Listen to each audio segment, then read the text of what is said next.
Otto's Tales, storytime brought to you by PragerU Kids. I'm Jill, and today we're reading a story based on a classic Greek myth. Do you know what a myth is? Well, myths are incredible, fascinating stories like the ones that ancient Greeks used to tell to explain our world around us. Most myths have a lesson for us to learn from, and there are many different kinds of Greek myths. Now, this myth is about a king, his love for gold, and one wish that he made that didn't turn out like he hoped. What is gold?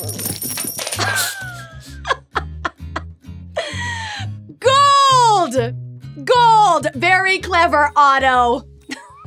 Hey, do you like gold? All right.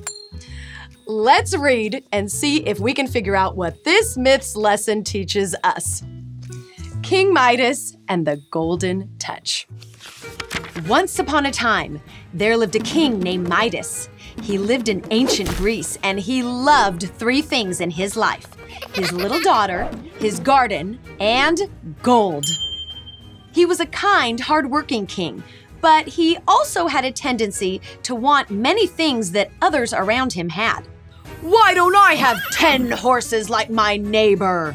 King Midas was blessed with a lot, but he always compared himself to others and focused on the things he didn't have. One day, the king was strolling in his beautiful garden, and he came upon a satyr. A satyr was a fascinating creature that was half man, half goat. Now, this satyr looked very tired and ill, so the kind king took him to his castle to help. He gave him food, water, and a cozy bed to rest. The next morning, the satyr felt much better and was back to his old happy self. And the king began to ask him questions. Where do you come from, satyr? King Midas was surprised to learn that the satyr belonged to a powerful Greek god named Dionysus. The king was amazed. When the satyr returned home, he told Dionysus how thankful he was to be feeling better, all thanks to King Midas. Dionysus was pleased to hear this. He decided to reward King Midas for his kindness by granting one wish. What should I wish for? King Midas wondered, thinking of his favorite things. He did not need to wish for anything for his daughter because he could give her whatever she needed. He did not need to wish for his garden because it was already filled with beautiful flowers. He then thought of the one thing that would allow him to get everything else he wanted: gold. I wish that everything I touch turns to gold. Dionysus thought this wish was unwise, but he granted it anyway. And so it was. When the king sat down, his chair turned to gold. He soon found that every single thing in his castle turned to gold the instant he touched it. A vase, a doorknob, his toothbrush.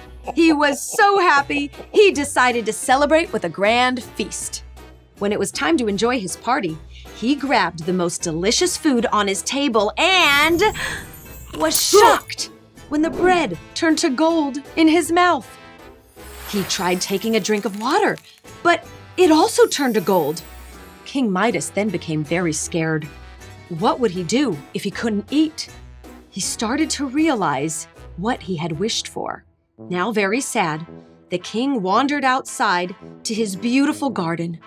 His little daughter ran up to him, "Daddy!" and leapt into his arms. She turned to gold as well. The king hung his head and began to weep.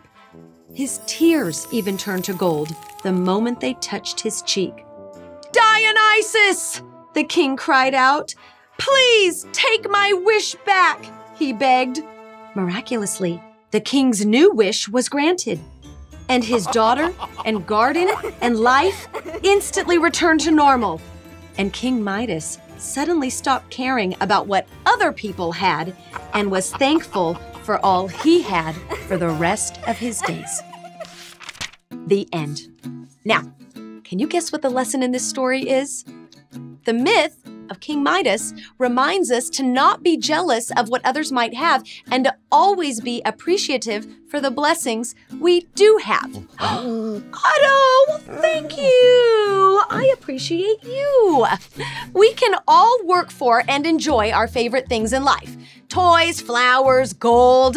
But we must always remember that the most important things are family, health, friends, happiness, and freedom. This story teaches us that being too greedy for what others might want does not grant us good fortune. Thank you for watching Otto's Tales. Check out some of our other stories too. Keep reading, keep watching, and keep appreciating what you have. Bye-bye. These are pretty. We're so glad you joined us for today's reading. Otto's Tales is made possible through the generous support of donors like you. You can help us keep the stories coming by going to PragerU.com/donate today.